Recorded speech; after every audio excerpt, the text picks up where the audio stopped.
ഇൻഷുറൻസിന്റെ ക്ലെയിമിന്റെ കാര്യമൊന്നും ഞാൻ അപ്പോൾ ആലോചിച്ചില്ല. ഞാൻ നേരെ വണ്ടി എടുത്ത് പുറകെ പോയി. അവിടെ ചെന്നപ്പോഴത്തേക്കും ഷോറൂമിൽ ചെന്ന് കാണിച്ചപ്പോഴത്തേക്കും ഹോണ്ട സിറ്റിയുടെ ബമ്പറിന്റെ വിലയെന്ന് വെച്ചാൽ വെറും 22,000 രൂപയുണ്ട് കേട്ടോ. ഞാൻ പറഞ്ഞ 2013 22,000 രൂപ ഹോണ്ട സിറ്റിയുടെ ബമ്പറിന്.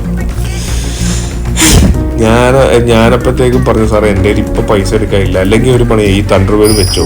അതിനാണ് ഒരു കംപ്ലൈന്റ് ഇല്ല. ഈ വണ്ടി അടിച്ച് പപ്പടമാക്കിയെങ്കിൽ തണ്ടർബേർഡിന് ഒരു പ്രശ്നമില്ല. ചെറിയ എയർ കുറഞ്ഞ ഫ്രണ്ടിലെന്നല്ല, അതൊരു കംപ്ലൈന്റും ഇല്ല.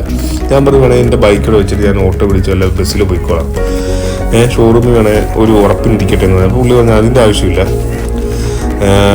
ഞാൻ പറഞ്ഞു, നല്ല സാറേ ഒരു കാര്യം ചെയ്യാം, കറക്റ്റ് 22-ാം തീയതിയാണ് എനിക്ക് മാസം ശമ്പളം വരുന്നത്. ഞാൻ 22-ാം തീയതി സാറിനെ വിളിക്കാം, അപ്പം സാറ് പറഞ്ഞാൽ മതി എപ്പോഴാണ് പൈസ ഇട്ട് തരേണ്ടത്, ഞാൻ ഫുൾ എമൗണ്ട് ഞാൻ തരാമെന്ന് പറഞ്ഞു.